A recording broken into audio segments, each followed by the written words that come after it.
you and me.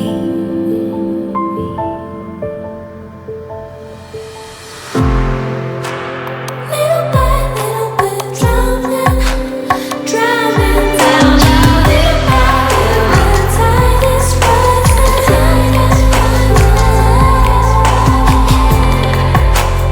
Little by little we're drowning down. Little by little the tide is rising.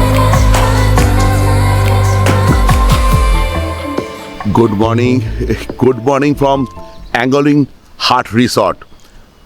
আমরা গতকাল আনিনি থেকে 56 kilometre এগিয়ে এসেছি। রোয়িং যাওয়ার পথে অ্যাঙ্গলিনে আমরা স্টে করেছি। যে রিসর্টে আমি আছি সেখানেই আমি এই ভিডিওটা শুরু করছি। আজকে হচ্ছে 14 তারিখ নভেম্বর মাসের 2025। আমরা কালকে চিকু ক্যাম্পে ভিডিওটা শেষ করেছিলাম। তারপর প্রায় 48 কিলোমিটার বাইক চালিয়ে আমরা চলে আসি আনিনিতে। আনিনির যে আনিনি হাট আছে সেখানে আমি আমার DJI অ্যাকশন 5 প্রোর যে স্টিকটা আছে ওটা আমি ফেলে রেখে গেছিলাম, সেটা নিই। তারপর ওইখান থেকে বেরিয়ে আসি প্রায় 56 কিলোমিটার দূরে এই অ্যাঙ্গলিন হাটে পৌঁছই। তার কারণ আমাদের একদিনে আজকে প্রায় 300 কিলোমিটার রাইড করতে হবে। আমরা তো অতটা দক্ষ নই, হয়তো আপনারা যারা বাইক চালাতে অভ্যস্ত তাদের কাছে এটা তো কোনো ব্যাপার নয়, কিন্তু 150 কিলোমিটার মোটামুটি পাহাড়ে, যার মধ্যে বেশ 70-80 কিলোমিটার তো বেশ খারাপ রাস্তা, আর 150 কিলোমিটার প্লেনে, মানে যেটা রোয়িং থেকে ডিব্রুগড় পর্যন্ত। তো 300 কিলোমিটারের যাত্রা আজকে তুলে ধরবো আপনাদের, আমাদের অভিজ্ঞতা এবং কিছু কিছু ইনফরমেশান, আর পুরোটাই রাস্তার ভিডিও। তার আগে একবার দেখাই আমি যেখানে রয়েছি এই অ্যাঙ্গলিং হাট রিসর্টে। এখানে ফুডিং অ্যান্ড লজিং পাওয়া যাবে। এইটা হচ্ছে আপনি যখন হুনলি আসছে, হুনলি থেকে আনিনির পথেই পড়বে। আনিনির আগে 56 কিলোমিটার আগে এই অ্যাঙ্গলিন। খুব ভালো এনাদের ব্যবহার, বিশেষ করে যে ম্যাডাম আছেন দারুণ, খুব ভালো ব্যবহার। আর এই হচ্ছে ওনাদের ফোন নাম্বার, যদি কখনো আসতে চান এই এখানে যোগাযোগ করতে পারেন। ওনাদের নাম্বার আছে 8131868262, আর এটা হচ্ছে 6033940489, অ্যাঙ্গলিন হাট রিসর্ট।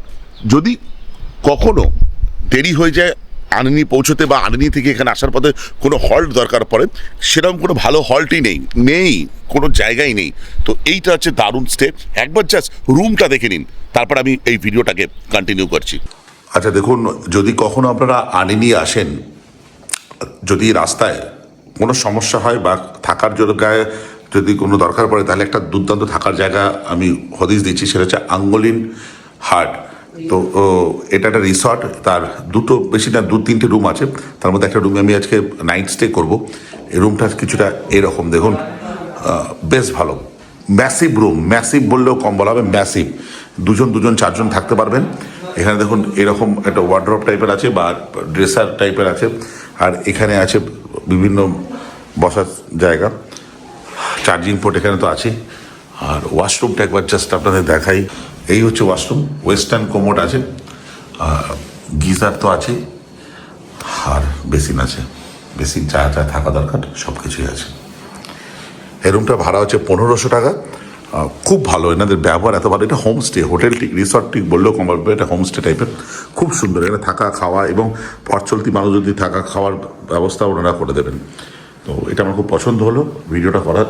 আপনারা এখানে আসতে পারেন যদি আনিনি যাওয়ার পথে যদি দেরি হয় বা কোনো জায়গায় রাস্তায় স্টে করার দরকার পড়ে, তাহলে এটা আপনারা পছন্দ করতে পারেন। বলেন অ্যাম্পেল পার্কিং স্পেস, দেখুন প্রচুর গাড়ি রাখার জায়গা, বাইক পার্কিং তো আছেই, তার কারণ আমরা বাইকে করে ঘুরতে এসেছি। বিশাল জায়গা, আর এইদিকে পুরো পাহাড় দেখুন, দারুণ। রাত্রিবেলাটা দারুণ লাগছিল, আমি ভিডিও করিনি তখন, এত ক্লান্ত ছিলাম।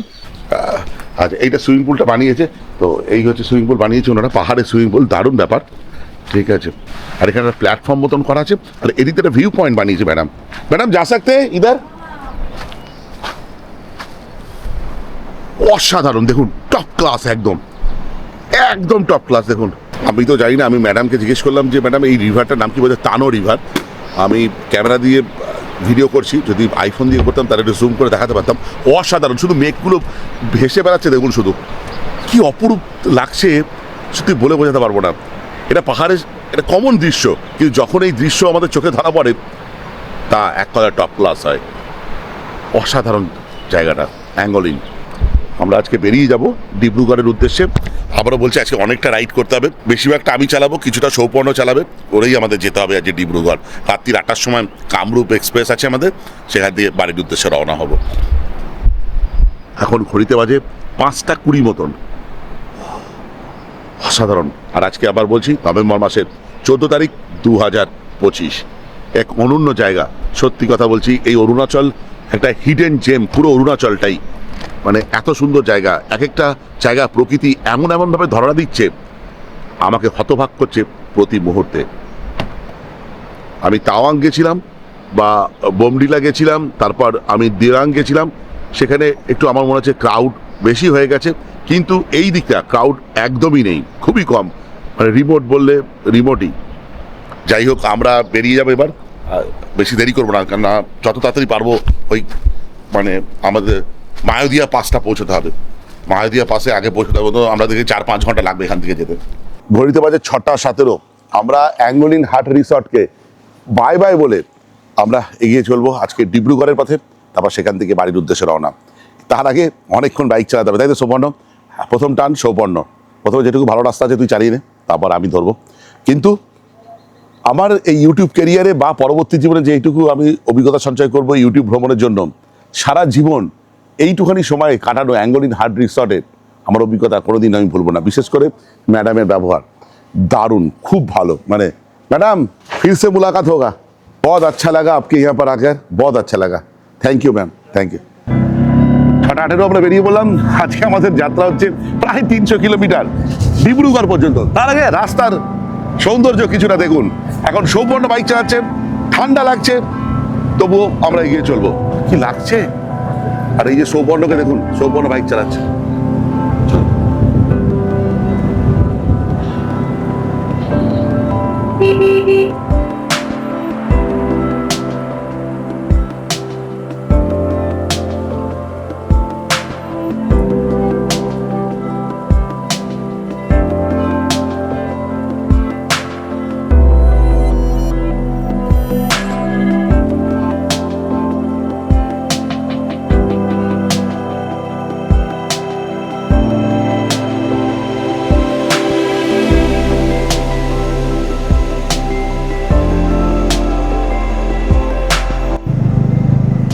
দেখুন মিথুন, প্রচুর মিথুন এখানে ধারে। সন্ধ্যাবেলা হওয়ার সময় ওরা কিন্তু ধারেই বসেছিল। আর এমন অপত শান্ত প্রকৃতির।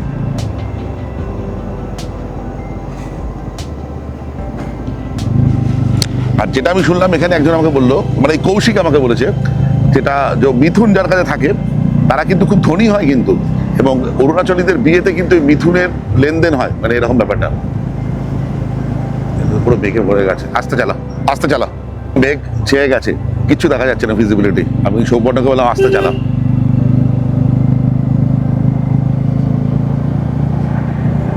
এক্ষুনি সরে যাবে। একটা দারুণ ফিলিংস হচ্ছে, মেঘের মধ্যে দিয়ে আমরা যাচ্ছি আর দূরে নীল আকাশ আর রৌদ্রোজ্জ্বল পাহাড় দেখতে পাচ্ছি, অপরূপ সুন্দর। আর এখানে ইতিউতি সব ঝর্ণা পাহাড় থেকে বেয়ে নেমে আসছে। প্লাস রাইড হচ্ছে একটা। এবার দেখুন পুরো ছড়িয়ে যাচ্ছে, মনে হচ্ছে দাঁড়িয়ে থাকি দাঁড়িয়ে থাকি।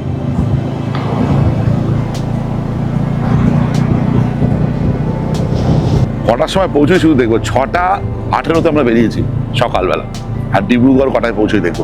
তার আগে সবচেয়ে বড় কথা, মায়োদিয়া পাস কটার সময় পৌঁছই আর রোয়িং কটার সময় পৌঁছই সেটা একবার দেখবো। আমাদের যাত্রা হচ্ছে NH 313 ধরে, এখনো রোয়িং 154 কিলোমিটার, হলে 54 কিলোমিটার।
দেখুন দূরে দেখতে পাচ্ছি মেঘগুলো, দেখুন মনে হচ্ছে পাহাড়ের গায়ে মেঘের চাদর তৈরি করেছে। দেখুন ওফ, কি অপূর্ব লাগছে দেখুন। ও ভগবান, অসম্ভব সুন্দর। মনে হচ্ছে একটা মেঘের চাদর পাহাড়কে লেপ্টে রয়েছে। আর পরক্ষণেই দেখুন এই সিচুয়েশন, একদম সামনে কিছু দেখা যাচ্ছে না, মেঘ পুরো ঘিরে রয়েছে এই রাস্তায়। দেখি সাবধানে। আর দেখুন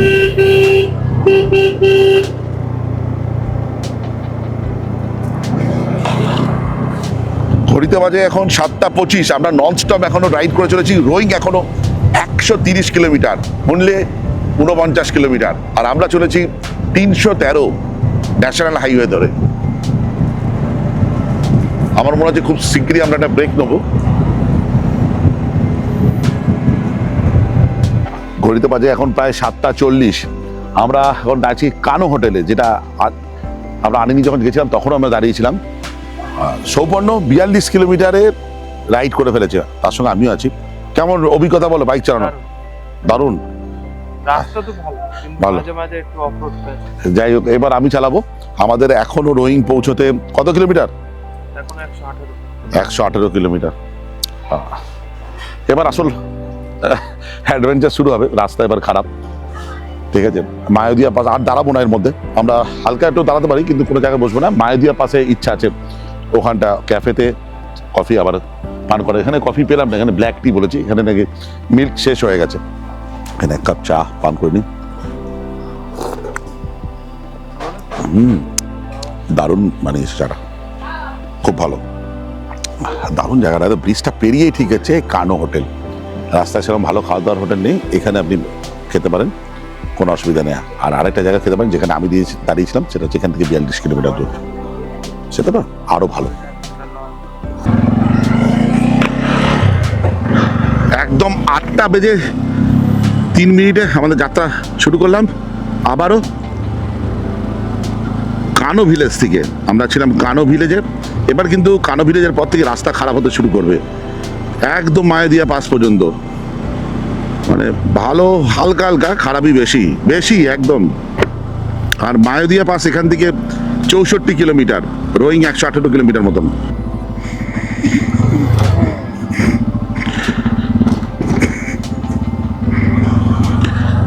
এই ডাইভারশন শুরু হলো একটা, এইবার রাস্তা খারাপের দিকেই যাবে।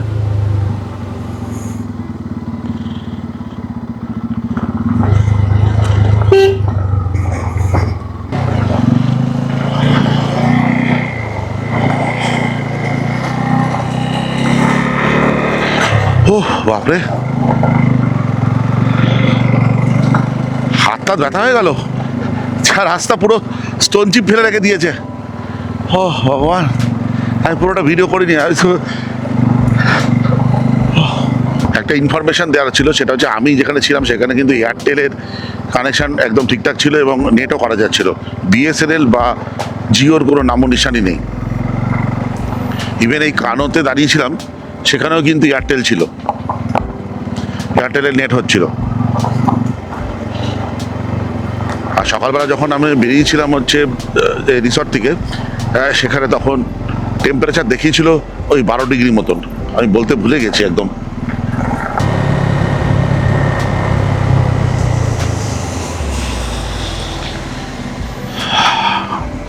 দেখুন এখানে বীজটা এখনো উদ্বোধন হয়নি, আমাদের যেতে হবে এখান দিয়ে।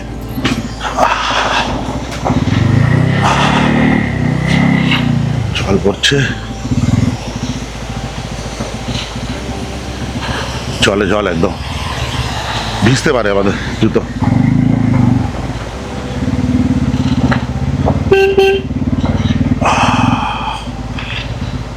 বৃষ্টিটা হয়ে গেলে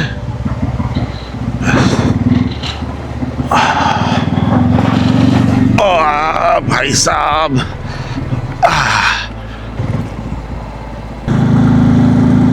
কিছু কিছু জায়গায় ভালো রোড, আর বেশিরভাগ জায়গায় হচ্ছে অফ রোড। এক্ষুনি আপনারা দেখলেন যে কিরকমভাবে আমি অফ রোড দিয়ে এটা পার হলাম। তারপরে আবার একটু ভালো রোড, কিন্তু একটু কিছুক্ষণ পরেই দেখবেন আবার সেই যে সেই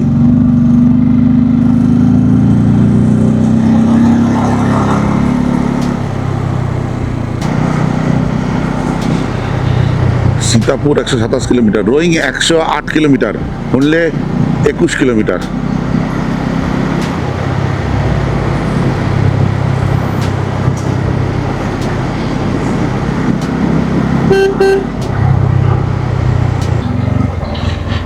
রাস্তা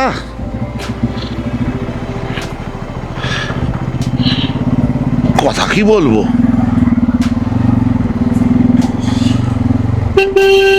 এই যে রাস্তার হাল দেখছি, আপনারা যদি 1 মাস 2 মাস পরে আসেন খুব একটা উন্নতি হবে বলে আমার মনে হয় না, এরকমই থাকবে। এই রাস্তা ঠিক হতে হতে আমি হলপ করে বলতে পারি অন্তত 4-5 বছর লেগে যাবে এই যা কাজ।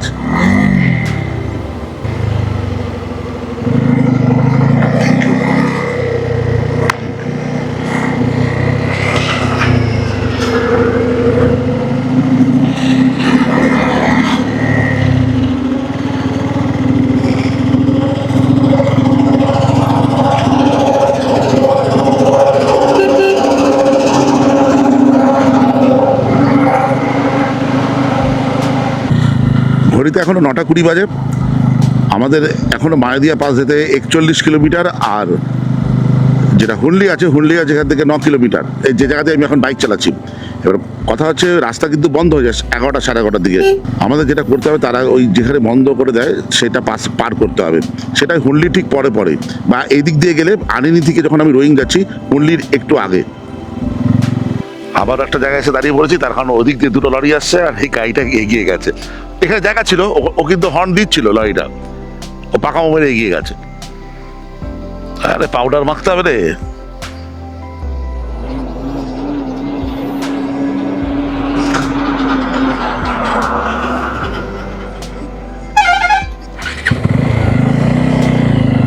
চলুন বেরিয়ে যাই আমরা।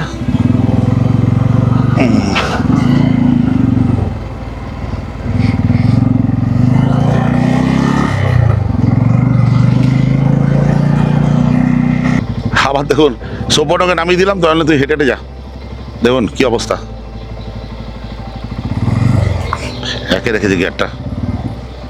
কোন দিক দিয়ে যাবো?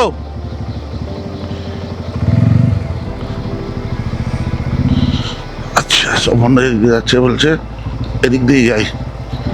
দেখ এদিক দিয়ে যাচ্ছি। কোথায়? এই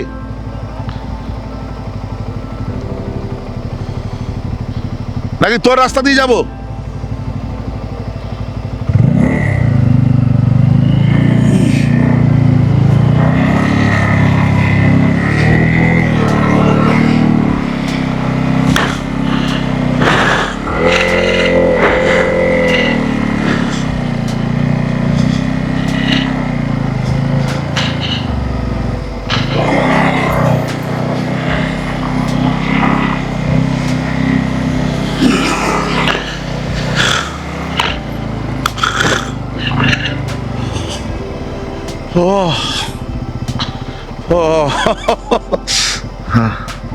আপনারা যদি হুনলিতেও থাকতে চান তাহলে দেখুন আরেকটা সন্ধান দিচ্ছি আপনাদের, কি আমৃথু ফিস্টেল লজ হুনলি, ফোন নাম্বার এটা দেওয়া আছে ওনাদের। দেখুন হুনলির যে বিভিন্ন রুমের ছবিও দেওয়া আছে, ওয়াশরুমের ছবি দেওয়া আছে, পজিশন ফোন করে নেবেন জাস্ট। দেখুন নাম্বারটা 9233034727 আর 7005241850। এটা যে হুনলিতে থাকা রাস্তা না,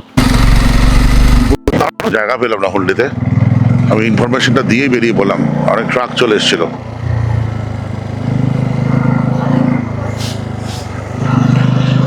আপনারা যদি ভাবেন যে রোয়িংয়ে থাকবেন না, হুনলিতে থাকবেন, সেটাও করতে পারেন, ফোন করে কথা বলে নিতে পারেন।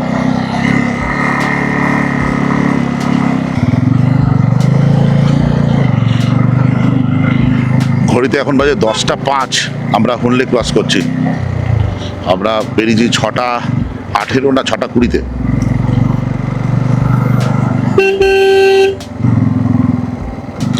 এখন গাড়িগুলো তাড়াতাড়ি যাচ্ছে, তার কারণ হচ্ছে একটু পরে রাস্তা বন্ধ হয়ে যাবে 11:30-টার দিকে, হুনলির ঠিক পরেই।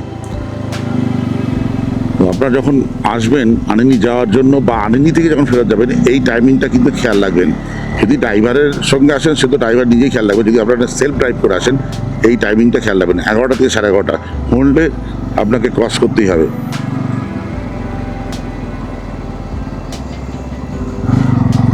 এগারোটা ধরেই চলুন, সেফ সাইড। মায়াদিয়া এখনো 32 কিলোমিটার।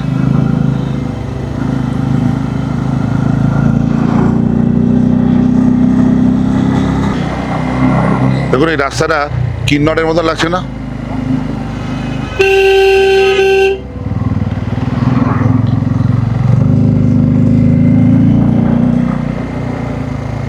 কিন্নরে সে টানেল রোড সেরকম লাগছে। সুমোগুলো আসছে না রোয়িং থেকে, সাটার সাট আসছে। 11:30 বাজে আর আমরা পৌঁছেছি 65-এ।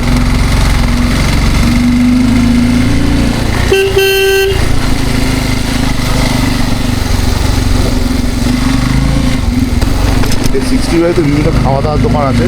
একটা হোটেল আছে 65, দেখো হোটেল মাউন্ট 65, আর যেখানে খেতে পারেন। আর আছে ওল্ড হোটেল 65, থেকে দূরত্ব 65 কিলোমিটার, তাই জন্য জায়গাটার দাম 65।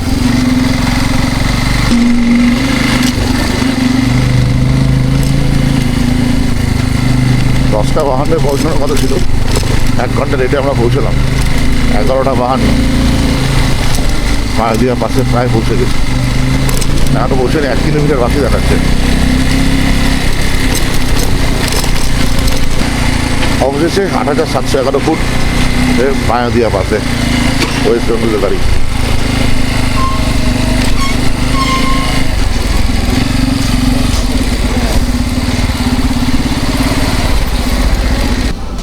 এখন ঘড়িতে বাজে কটা? পাক্কা 12টা। আচ্ছা, এখানে এসে আপনার অর্ডার করেছি দুটো সিঙ্গারা। তুই খাবি না ম্যাগি? তাহলে আমার ম্যাগি আর সৌগন্ডর সমোসা, সরি সৌগন্ডর মোমো আর সমোসা 3টেই বেঁচেছিল। আমি একটা, সৌগন্ড 2টো। কেন?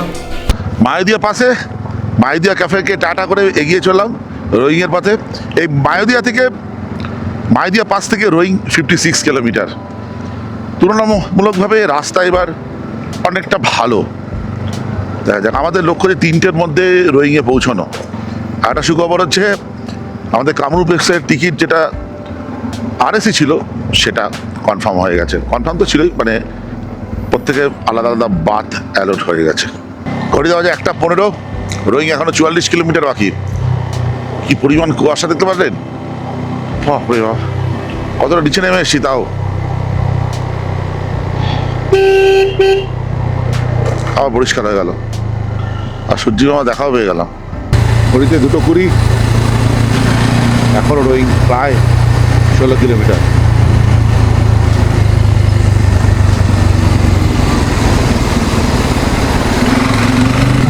দুটো যখন 45 তখনই আমরা পৌঁছে গেছি হচ্ছে রোয়িং।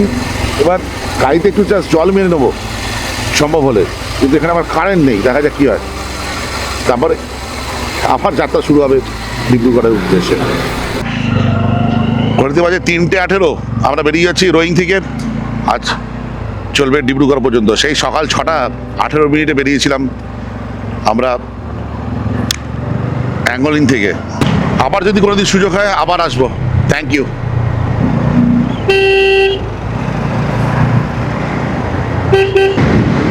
আমরা রোয়িংয়ে জাস্ট বাইকটা একটু ধুয়ে নিলাম, যাতে এটা কেমন লাগে না, সেই জন্য একটু সময় ইয়ে করলাম। আর কিছুটা কোমর টোমরগুলো একটু হাঁটুগুলো ছাড়িয়ে নিলাম। খাইনি কিছু, আমরা সেরকম খিদে পাইনি। সেই মায়াদিয়া বাসে যে খাওয়া দাওয়া করেছিলাম সেটা এখনও পর্যন্ত ঠিকঠাক আছে, এখনও খিদে পাইনি। প্রবলেম হচ্ছে এই অস্তমিত সূর্য যখন হয় না, তখন এই চোখের আলো পড়ছে, এত অসুবিধা হয়। রোয়িং থেকে ভূপেনাথের সেতু হচ্ছে 45 কিলোমিটার।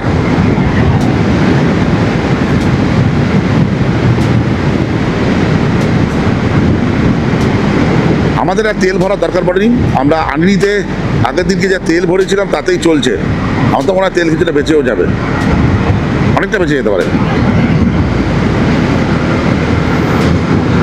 ঘড়িতে বাজে 3:40। অবশেষে অরুণাচল থেকে আমরা বেরিয়ে যাচ্ছি। এবার প্রবেশ করবো আসামে। হু করে টেনেছি, কিন্তু থামলে চলবে না।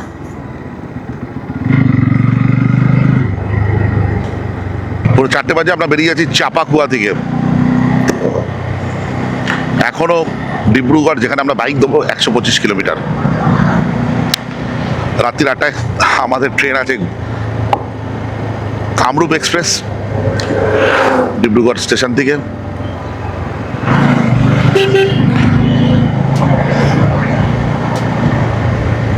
চাপাকুয়ার আগে পর্যন্ত বেশ জোরে টানছিলাম, তার কারণ হচ্ছে রাস্তাটা বেশ ব্রড ছিল আর ভালো ছিল, ভিড়ও কম ছিল অরুণাচলের যে রাস্তাটা। কিন্তু এই যে আসামে ঢোকার পর থেকে রাস্তাটাও একটু ন্যারো হয়ে গেছে আর গাড়ির ভিড়ও বেশি এখানে।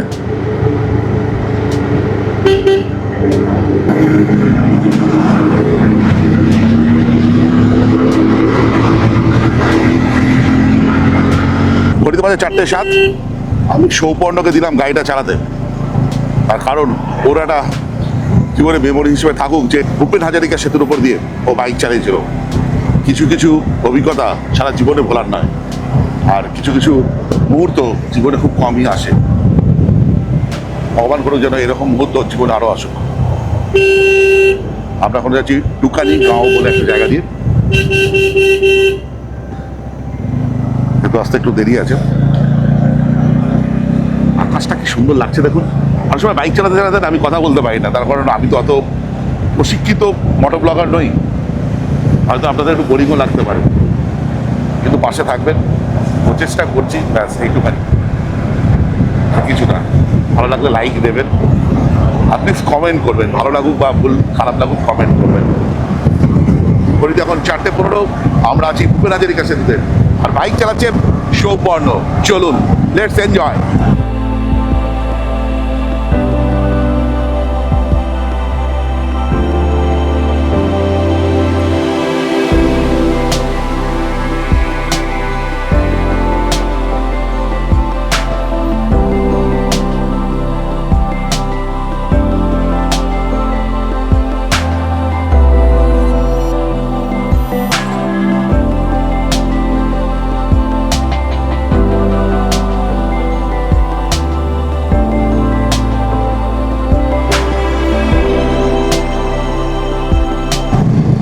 ঘড়িতে বাজে 4:30। তিনসুকিয়া এখনো 43 কিলোমিটার। দাঁড়ালাম একটু ঘুগনি খাওয়ার জন্য। 5:10 আমাদের ঘুগনি খাওয়া হলো। আবার সৌপর্ণ যথারীতি রাইড করছে। ডিব্রুগড় না আমাদের গন্তব্য আজকে, সেটা এখনো প্রায় 85 কিলোমিটার দূরে। অবশেষে প্রায় 7টার সময় আমরা পৌঁছলাম এই ডিব্রুগড়, যেখান থেকে আমি বাইক রাইড নিয়েছিলাম তার সামনে পৌঁছেছি। অসাধারণ রাইড ছিল, প্রায় 13 ঘন্টা রাইড করেছি। অনেকক্ষণ আমরা রেস্টও নিয়েছি, আস্তে আস্তে ধীরে ধীরে এসেছি। অফ রোড রাইড করেছি, হাই ইনক্লাইন করেছি, পাস আমরা অতিক্রম করেছি, এবং কিছু কিছু জায়গা তারপর সৌপর্ণ অতিক্রম করেছে আমাদের ডক্টর ভূপেন হাজারিকা সেতু। তারপরে কিছুটা আপনাদের সঙ্গে শেয়ার করা ছিল, কিন্তু অন্ধকার হয়ে যাওয়ার জন্য সেটা শেয়ার করি। তার কারণ তিনসুকিয়া রাস্তা দিয়ে যখন আমি ড্রাইভ করছিলাম বাইক, তখন দুদিকে চা বাগান ছিল, পাশ দিয়ে ট্রেন লাইন। আমি মনে হয় দিনের বেলা যদি ওটা রাইড করতে পারতাম, অসাধারণ লাগতো সেই রাইডটা। যাই হোক, কোনো একদিন হবে। আজকের ভিডিওটা আজকে এই পর্যন্ত। যদি ভালো লেগে থাকে লাইক, শেয়ার অ্যান্ড সাবস্ক্রাইব। আপনাদের একটা সাবস্ক্রিপশন আমার ইন্সপিরেশন। এই বলে ভিডিও শেষ করলাম। বাই।